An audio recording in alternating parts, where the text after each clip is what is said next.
a meditar se encuentra en la segunda carta a los Corintios, capítulo 12.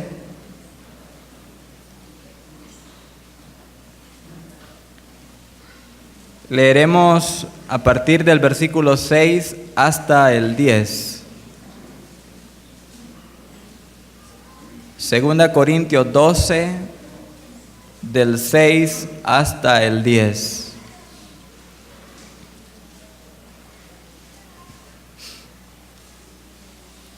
Dice la palabra de Dios lo siguiente. Segunda Corintios 12, del 6 al 10. Sin embargo, si quisiera gloriarme, no sería insensato, porque diría la verdad. Pero lo dejo para que nadie piense de mí más de lo que en mí ve u oye de mí. Y para que la grandeza de las revelaciones no me exaltase desmedidamente, me fue dado un aguijón en mi carne, un mensajero de Satanás que me abofetee, para que no me enaltezca sobremanera. Respecto a lo cual 3 veces he rogado al Señor que lo quite de mí, y me ha dicho: bástate mi gracia, porque mi poder se perfecciona en la debilidad. Por tanto, de buena gana me gloriaré más bien en mis debilidades, para que repose sobre mí el poder de Cristo.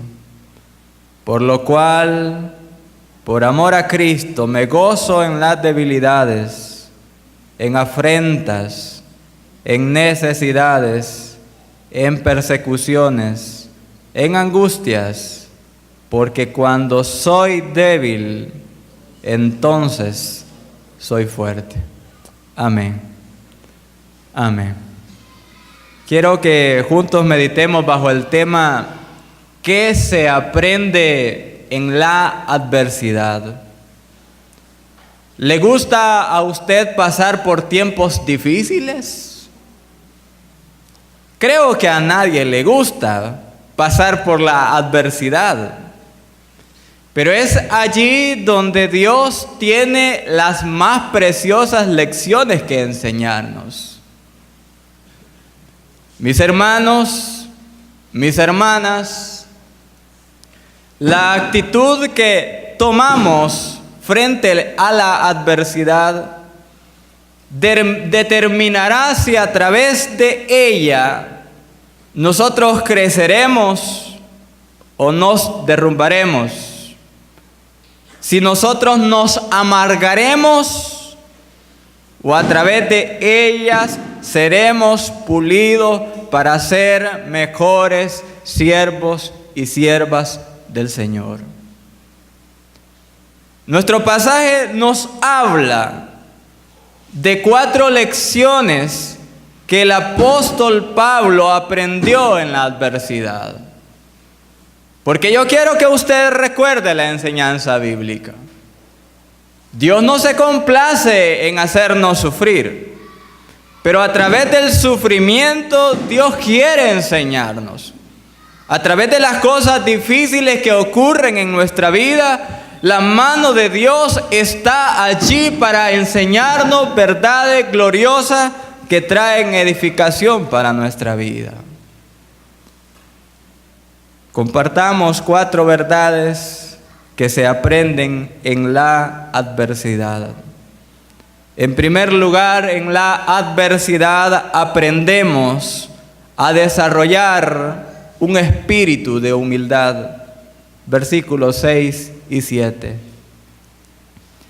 Sin embargo, si quisiera gloriarme, no sería insensato, porque diría la verdad. Pero lo dejo para que nadie piense en mí más de lo que en mí ve u oye de mí. Preste atención a las siguientes palabras. Y para que la grandeza de las revelaciones no me exaltase desmedidamente, me fue dado un aguijón en mi carne, un mensajero de Satanás que me abofetee, para que no me enaltezca sobremanera. Pues como nosotros leemos y su contexto lo clarifica, el apóstol Pablo había gozado de revelaciones gloriosas de parte de nuestro Dios. Por ejemplo, el libro de los Hechos nos dice de que el Señor se le apareció al apóstol Pablo camino a Damasco, y fue ese el lugar donde él tuvo un encuentro transformador con el Señor. Pero no solo esto, sino que en el transcurso de su ministerio, el Señor ministró personalmente al apóstol Pablo. Por ejemplo, cuando estaba en la ciudad de Corinto, cuando estaba en la ciudad de Jerusalén, Dios, el Señor, se le aparece al apóstol Pablo. Había recibido revelaciones especiales del Señor. Pero hay algo más y Él lo dice aquí. Dice la Escritura en el versículo 3 y 4: y conozco al tal hombre, si en el cuerpo o fuera del cuerpo, no lo sé, Dios lo sabe. Está hablando de él. Noten la revelación que tuvo el apóstol Pablo, que fue arrebatado al paraíso, donde oyó palabras inefables que no le he dado al hombre expresar. Él contempló la gloria del cielo y escuchó cosas sublimes allá. Pero entonces, hermanos, hay algo que Dios hace en la vida del apóstol Pablo. Y es aquí donde nosotros podemos preguntarnos por qué Dios actúa de esta manera. Dios le concede estas revelaciones, estas maravillosas cosas al apóstol Pablo. Pero ¿qué dice el versículo 7? Pongan su mirada en el versículo 7. Y para que la grandeza de las revelaciones no me exaltase desmedidamente, me fue dado un aguijón en mi carne. Es decir, que Dios permitió el dolor en la vida de Pablo para mantener en él un espíritu humilde. ¿Saben algo? A veces Dios usa este método doloroso para guardar que nuestro corazón no se llene de orgullo, no se llene de arrogancia. Porque en las dificultades uno se da cuenta que en la vida necesita a Dios, que en la vida no puede resolver todo con el dinero, no puede resolver todo con la inteligencia, sino que se necesita de la ayuda, y esta ayuda nos viene de parte del Señor. Es decir, de que Dios, hermanos, le interesa más nuestra humildad que nuestra comodidad. Porque podemos preguntarle, ¿podía Dios quitarle el aguijón de su carne al apóstol Pablo? Por supuesto que sí. Pero Dios decidió no hacerlo, porque Él está cuidando nuestro corazón. Y Él está interesado que nuestro corazón esté despojado de orgullo, de arrogancia, y nos enseña a través de la dificultad, a través de los problemas, a ser personas humildes. Y el apóstol Pedro dijo estas palabras en su primera carta: humillaos pues bajo la poderosa mano de Dios, para que Él os exalte cuando fuere tiempo. En segundo lugar, no solo en la adversidad aprendemos a desarrollar un espíritu de humildad, sino que en la adversidad aprendemos a depender del Señor. Versículo número 8 en adelante. Respecto a lo cual, el aguijón de su carne, 3 veces he rogado al Señor que lo quite de mí. Y me ha dicho: Pablo, te basta mi gracia, porque mi poder se perfecciona en la debilidad. Cuando este pasaje lo leemos, hay una curiosidad de nuestra parte, al menos en lo personal. Saber cuál era el aguijón que Pablo tenía en su carne. Y muchos comentaristas han tratado de indagar al respecto para dar una respuesta. Algunos han dicho que Pablo padecía de malaria, otros han dicho que tenía una miopía crónica y que le afectaba la visión. Otros dicen de que ese aguijón en su carne eran los judaizantes que lo perseguían de un lugar a otro y no le daban paz en su ministerio. Pero la respuesta, hermanos, exacta de cuál era el aguijón de la carne es: no sabemos. Pero sin duda era algo bien difícil. Porque mire la insistente súplica de Pablo al respecto.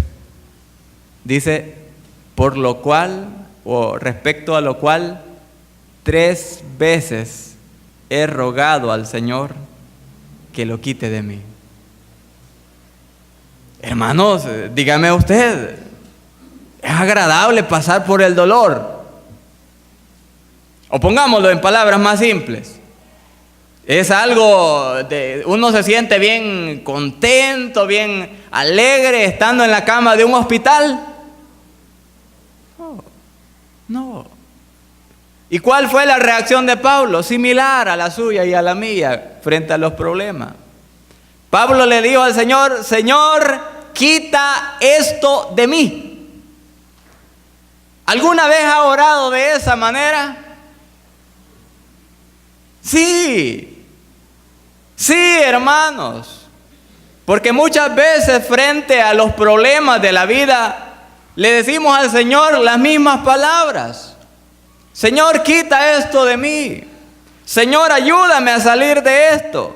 Señor, yo no quiero pasar por esta experiencia. Señor, aleja esto de mi vida. Aparta esto de mí. Pero noten de que el Señor no quitó el aguijón de la vida o del cuerpo del apóstol Pablo, sino que proveyó para él algo mejor. Y está en el versículo 9. Y me ha dicho: bástate mi gracia. Bástate mi gracia. Es que la gracia de Dios, hermanos, es la que hace posible que nosotros los pecadores vengamos a la salvación. Pero es la misma gracia de Dios la que día a día nos sostiene en las diferentes pruebas que vienen a nuestra vida. Es esa gracia de Dios la que nos da la paz cuando nuestra familia está pasando por tribulaciones. Es esa gracia de Dios la que nos consuela cuando perdemos a un ser querido. Es esa gracia de Dios la que nos guía cuando hay decisiones difíciles que tomar. Es esa gracia de Dios que nos sostiene cuando no tenemos más fuerzas en nosotros mismos para enfrentar el sufrimiento. Es esa gracia de Dios la que nos anima cuando nuestro corazón se siente desamparado, desilusionado, se siente triste y no hallamos consuelo alguno. Y es esa gracia de Dios la que usted tiene disponible en su vida para cualquier dificultad que esté atravesando en el día de hoy. Hermanos, en la adversidad nosotros aprendemos a depender del Señor. Traigamos a memoria el caso del profeta Elías. Por 3 años iba a haber una sequía en Israel. Y resulta de que Dios le dijo a su profeta: ve a la ciudad de Sarepta. Allí le he dado orden a una mujer viuda para que te sustente. Y yo me pongo a pensar en el caso de Elías. Bueno, el Señor anteriormente me proveyó alimento a través de cuervos. Pienso de que esta viuda que me tiene preparada para que me alimente es una persona adinerada. Pero cuando Elías llega a la ciudad se encuentra con una sorpresa. Vio a una mujer que andaba recogiendo leña. y se dio cuenta de que ella era la viuda que Dios le había dicho que lo iba a sustentar. Y Elías le pide comida a la mujer, a la viuda. Y la viuda le contestó: yo no tengo comida, tan solo un poquitito de pan y un poquitito de aceite. Y estoy recogiendo leña para preparar esta comidita con mi hijo y dejarnos morir. ¿Qué sintió Elías? ¿Qué sintió? Sintió allí, hermano, que había que depender del Señor. Y el Señor, de una manera fiel, proveyó para las necesidades de la viuda, de su hijo y de su siervo. Porque el Señor, en su gracia, siempre nos dará lo que necesitamos para salir adelante. Hermanos, los problemas en la vida pueden convertirse en una gran bendición cuando dependemos del Señor. Y es esa la forma de reaccionar ante los problemas. Los problemas no están acá para que nuestra vida se venga por los suelos, no. Los problemas están allí para que usted crezca a la semejanza del Hijo de Dios, nuestro Señor Jesucristo. Aprendemos a desarrollar un espíritu humilde, aprendemos a depender del Señor, pero también en la adversidad aprendemos a experimentar la fortaleza del Señor. Dice el versículo 9 a continuación. Voy a leerlo completamente. Y me ha dicho: bástate mi gracia, porque mi poder se perfecciona en la debilidad. Por tanto, de buena gana me gloriaré más bien en mis debilidades. Y dice Pablo: para que repose sobre mí el poder de Cristo. Cuando nos vienen problemas a la vida, hermano, logramos comprender cuán poderoso y suficiente es el Señor para con nosotros. Porque las dificultades ponen en evidencia dos cosas básicas. Ponen en evidencia nuestra impotencia e incapacidad personal para resolver los conflictos.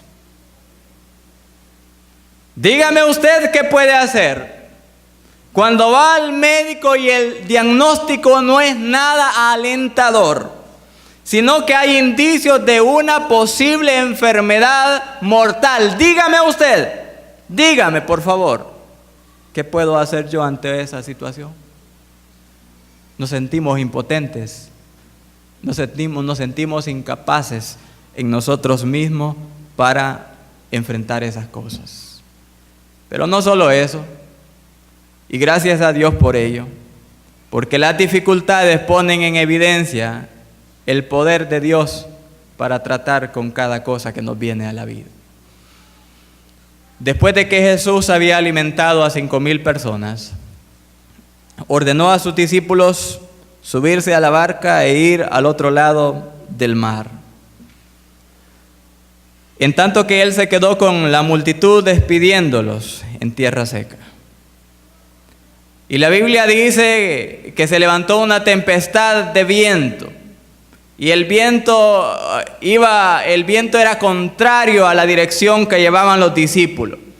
Y aquellos hombres temían por su vida en aquel mar embravecido. Pero de repente, en la oscuridad de la madrugada, alguien caminaba sobre las aguas y era el Señor.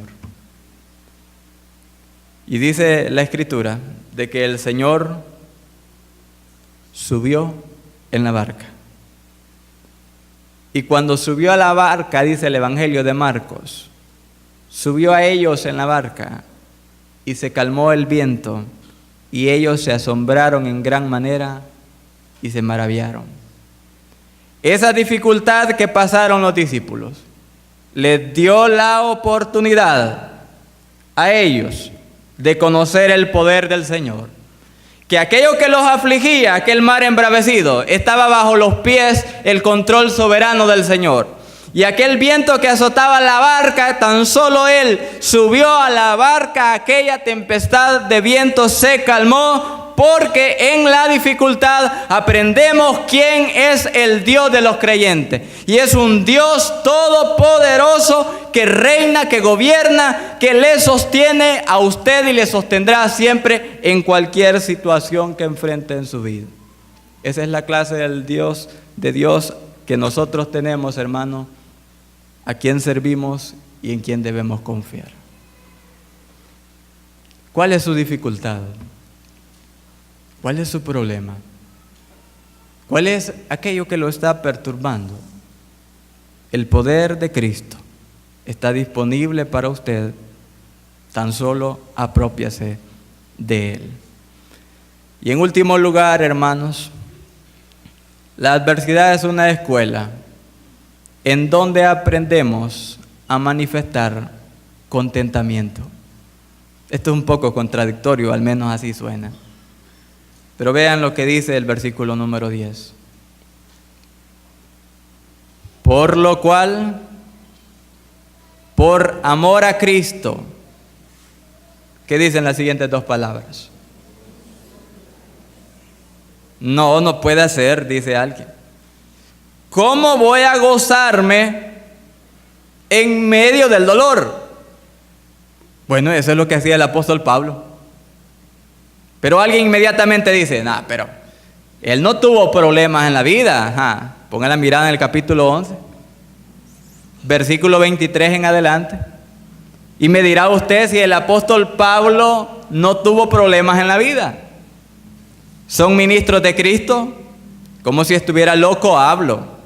Yo más, en trabajos más abundantes, en azotes sin número, en cárceles más, en peligro de muerte muchas veces.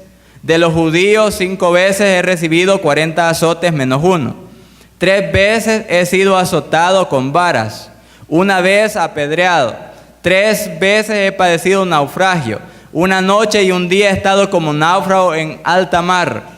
En caminos muchas veces, en peligros de río, peligros de ladrones, peligros de los de mi nación, peligros de los gentiles, peligros en la ciudad, peligros en el desierto, peligros en el mar, peligros entre falsos hermanos, en trabajo y fatiga, en muchos desvelos, en hambre y sed, en muchos ayunos, en frío y en desnudez.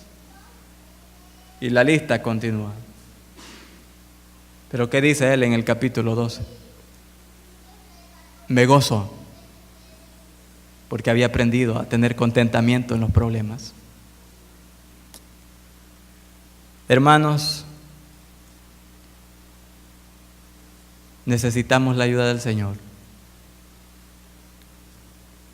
cuando pasamos por problemas y tener gozo. Tener gozo. Esto no se puede lograr por el esfuerzo propio. Se logra por la obra del Espíritu en nuestro interior. Porque ese gozo es algo aprendido y es algo que el Espíritu produce en nuestra vida cuando nosotros le entregamos nuestras cargas al Señor. Solo mire, vea el versículo 10. Pablo aprendió a contentarse en situaciones que a veces a algunos de nosotros pudieran llenarnos de tristeza o de amargura. Dice que él se gozaba en las debilidades, es decir, en limitaciones personales que él tenía. Él se gozaba cuando atacaban su persona, cuando lo criticaban y murmuraban de él, porque dice que él se gozaba en afrentas. Pablo se gozaba cuando había escasez económica, porque habla de necesidades. Pablo se gozaba cuando habían peligros personales, porque habla de persecuciones.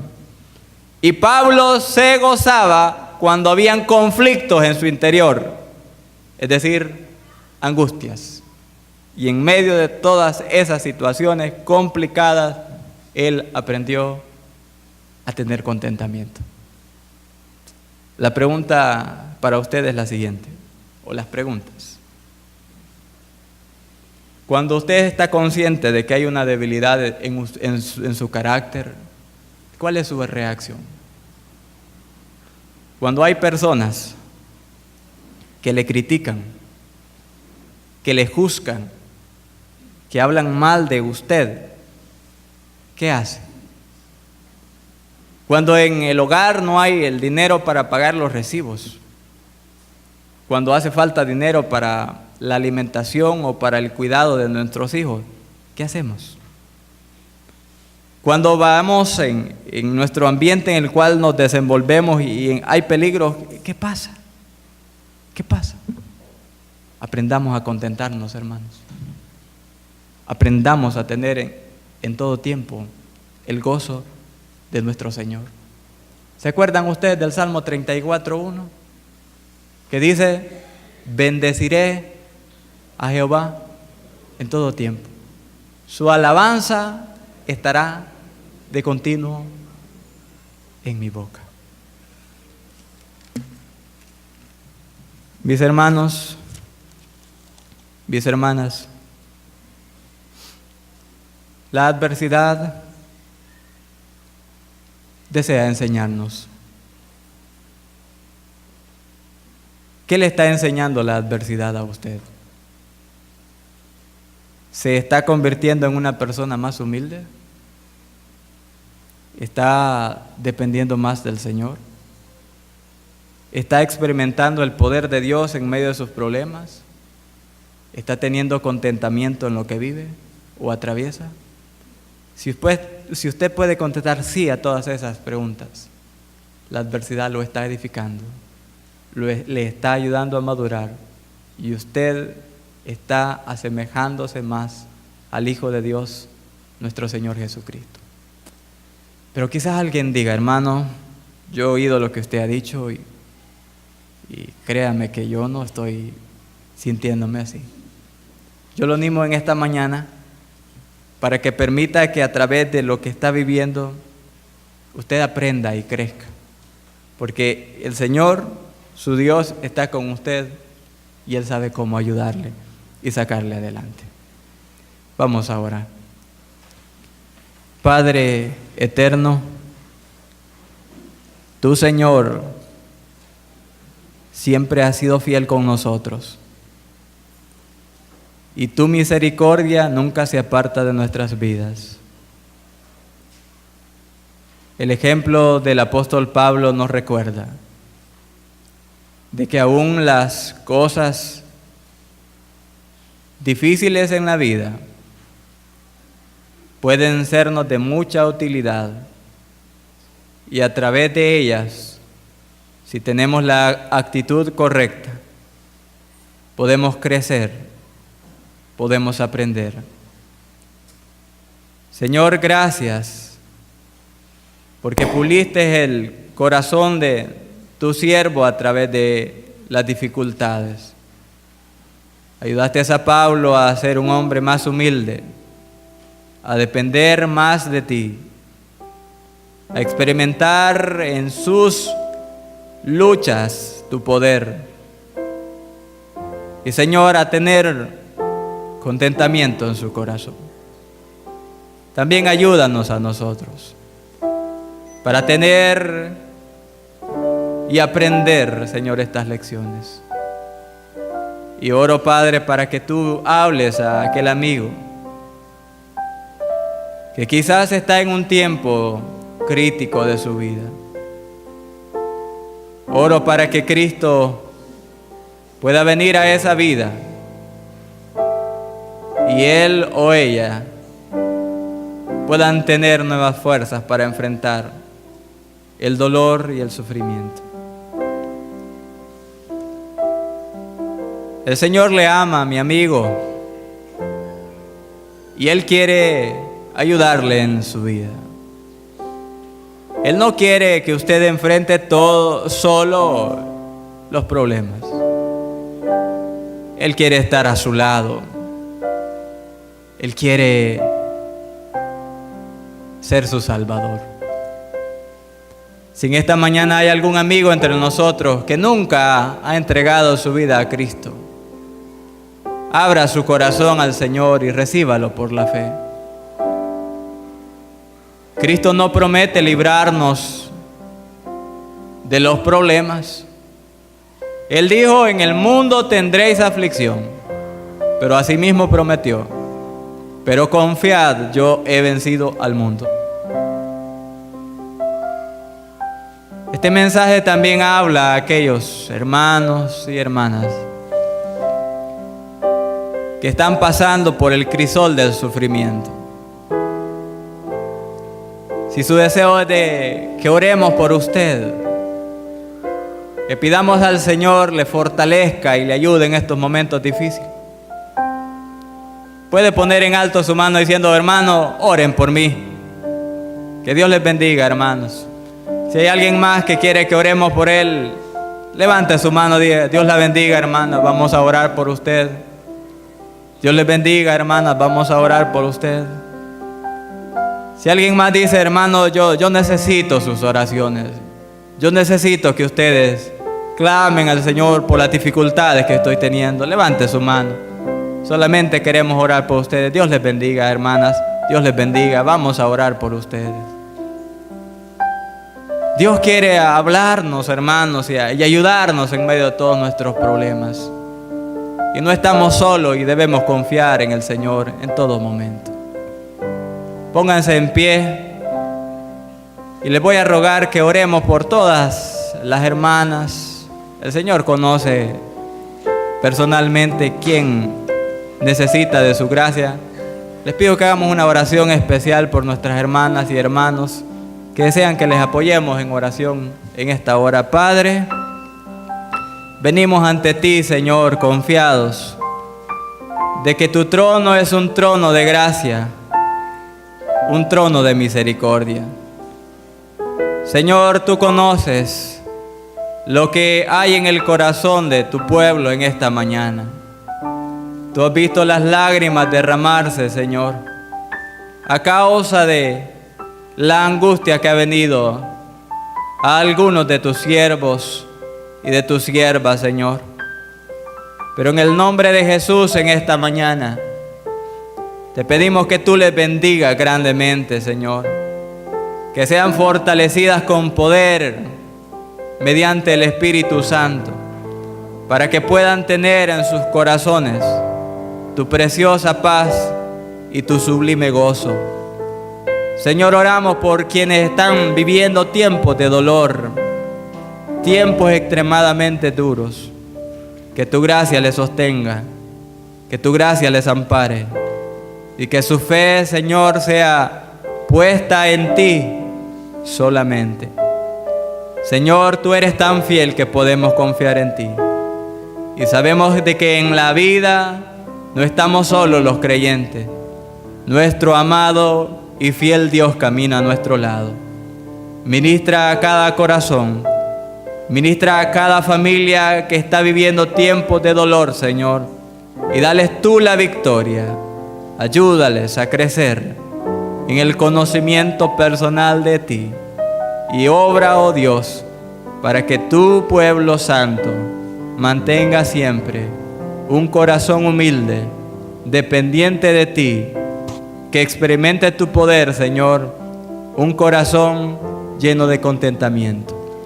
Que tu paz preciosa nos lleve a casa y permanezca con todos, es nuestra súplica en el nombre de Jesucristo. Amén.